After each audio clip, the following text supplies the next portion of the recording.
ऋषि वो विराट कोहली और अनुष्का आए थे। विराज बैठ प्रसन्न हो। जी अभी ठीक। हाँ, नहीं, ठीक ही रहना चाहिए। हम आपको अपने प्रभु का विधान बताते हैं थोड़ा सा। जब प्रभु किसी पर कृपा करते हैं, ये वैभव मिलना कृपा नहीं है, ये पुण्य है। पुण्य से एक घोर पापी को भी बहुत, देखो, पाप करके भी उनका कोई पुण्य है जिससे वो सुकृत पूर्व के सुकृतवश चल रहे हैं, नया पाप है। ये वैभव बढ़ना या यश बढ़ना ये भगवान की कृपा नहीं मानी जाती। भगवान की कृपा मानी जाती है अंदर का चिंतन बदलना, जिससे आपके अनंत जन्मों के संस्कार भस्म होकर और अगला जो है वो बड़ा उत्तम होगा। अंदर के चिंतन से होता है, बाहर से कुछ नहीं होता। महत्व अंदर का चिंतन। अच्छा, अंदर का चिंतन हम लोगों का स्वभाव बन गया बहिर्मुखी। बहिर्मुखी मतलब बाहर, बाहर यश, कीर्ति, लाभ, विजय, इससे हमको सुख मिलता है। अंदर से कोई मतलब नहीं रखता कोई विरला ही अंदर से।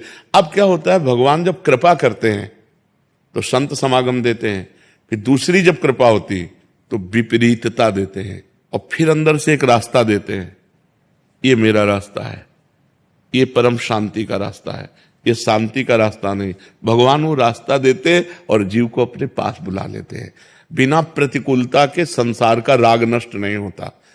किसी को भी वैराग्य होता है तो संसार की प्रतिकूलता देखकर वैराग्य होता है। सब कुछ हमारे अनुकूल है तो हम आनंदित होकर उसका भोग करते हैं। जब हमारे ऊपर प्रतिकूलता आती है तब ठेस पहुंचती है कि इतना झूठा संसार, तो अंदर से भगवान रास्ता देते हैं, ये सही है। भगवान बिना प्रतिकूलता के इस संसार को छुड़ाने का कोई भी औषधि नहीं रखी। आज तक जितने बड़े महापुरुष हुए हैं, जिनका जीवन बदला है, उनको प्रतिकूलता का दर्शन करके बदला है।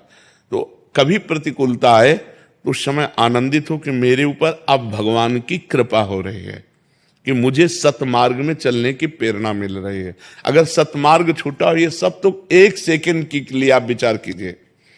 अब अपना सुधार कर लो, अपने जीवन को सत्य में ले आओ, तो अगला जो होगा वो बहुत जोर का होगा। चाहे जन्म हो तो श्रीवान, कुलवान, धनवान, वैभव संपन्न ऐसे, और भक्ति की अनुकूलता, भक्ति की अनुकूलता।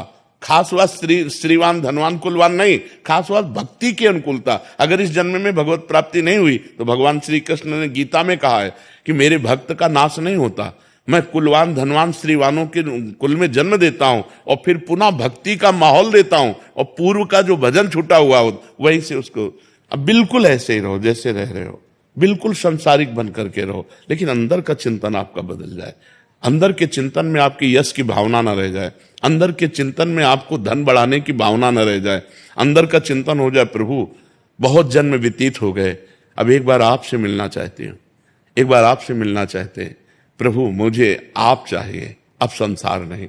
तो बात बन जाएगी, तो बात बन जाएगी। तो इसलिए आनंद पूर्वक भगवान का नाम जप करो, बिल्कुल चिंता मत करो।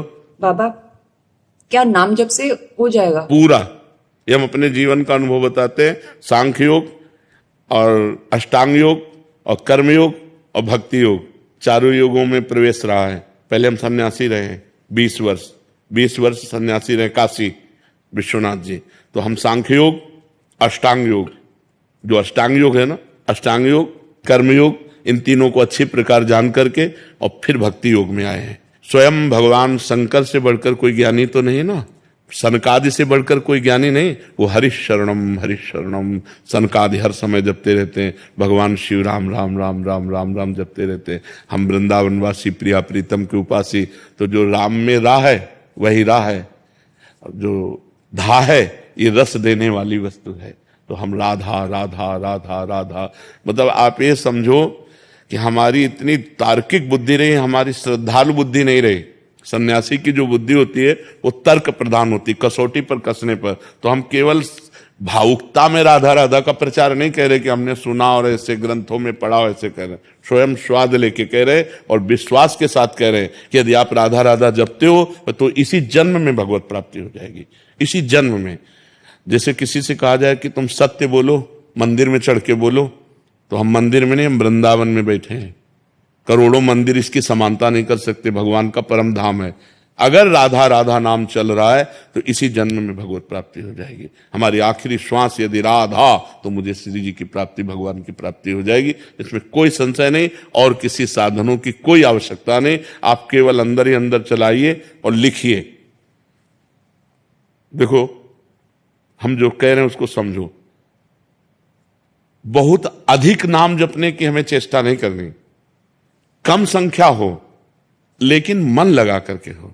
जैसे हम, अब देखो, आप लिखो राधा, अपने दिमाग में लिखो, खुले नेत्र लिखो या बाहर बाहर देखो, दिखाई दे रहा है राधा लिखा हुआ, वही कान में सुनो राधा, वही अंदर उठाओ राधा, ये तीनों का एकाकार हो जाए तो ये करोड़ों नाम जप के बराबर है। देखो, जैसे हम बोला राधा, ऐसे हम 1000 राधा नाम बोले तो हम बोला राधा, ये उपांशु है, इसे उपांशु कहते हैं। राधा राधा राधा राधा 1000 बार, ये उपांशु हुआ। अब ये ऐसे उपांशु हम 10,000 बार जप करें, अंदर देखते हुए बोले राधा, उपांशु 10,000 बार नाम जप करने का फल एक बार मानसिक में है। इतना बड़ा फल है ये। ऐसे राधा राधा राधा चल रहा है, नेत्रों से हम उसे देख रहे हैं, कानों से उसे सुन रहे हैं। आप देखना कि अगर मन भगेगा तो आप लिख नहीं पाओगे राधा नाम, अगर लिख रहे हो तो मन भगेगा नहीं।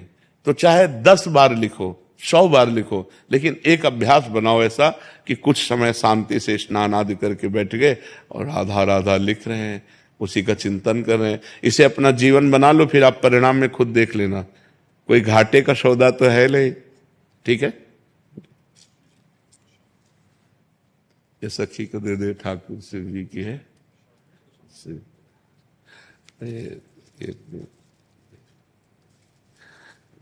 खूब आनंदित रहो, नाम जप करते रहो, प्रसन्न।